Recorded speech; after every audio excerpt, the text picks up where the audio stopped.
And so this is perhaps the most heartbreaking part.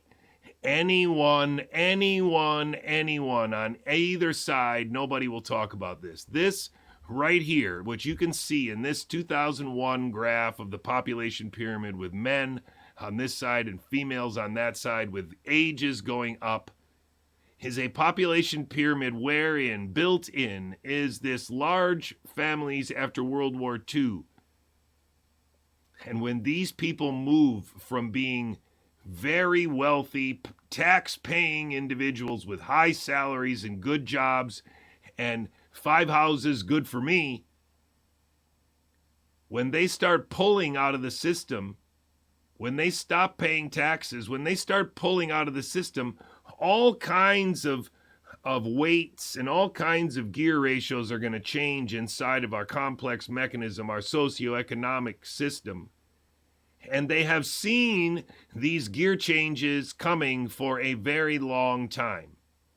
And in fact, I am arguing that they have been putting people in place, narratives and ideas in place in mainstream media and in movies so that they would have the necessary ideas in mind, like depopulation and that kind of stuff, so that people would never realize that actually behind this anticipated rise in all-cause mortality was the results of a successful campaign which convinced people like my brother not to have any kids, which convinced a lot of people not to have more than two, maybe only have one.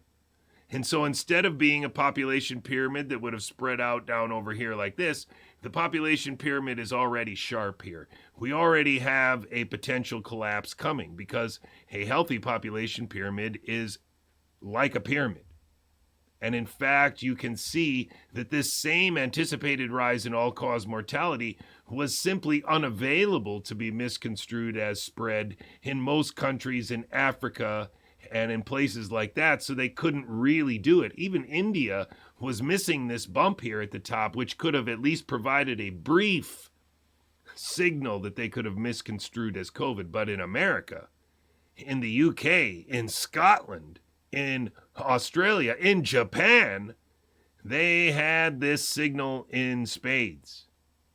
So they pointed to it.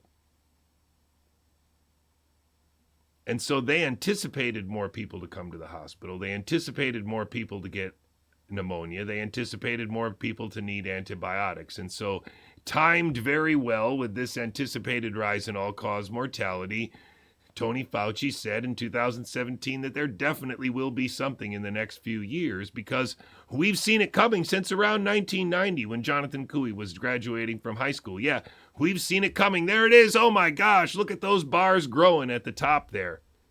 It'd be a shame if we had to spare no expense in saving all of those people's lives, keeping them alive as long as possible. Hell, we might not even have enough hospital beds to do that.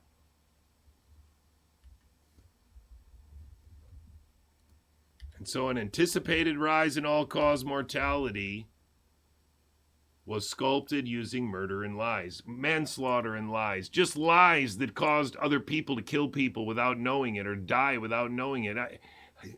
Pitch it however you want to. This guy was part of fooling us. This guy remains actively part of fooling us. He is a scripted national security actor because we are being run by a false two-party theater. And I think my friend Mark is right. Even if you think that this is just a one-party theater, you still believe that there's some super overarching authority that's controlling everything, and you stand no chance. Maybe you think it's the bankers or something like that. This is not going to get us out because that means that nobody stands up. That means nobody takes responsibility. That means nobody takes action, and we need people to take action. And I don't mean take up arms. I mean take up action. Teach our children the truth. Teach our teachers the truth. Teach our neighbors the truth.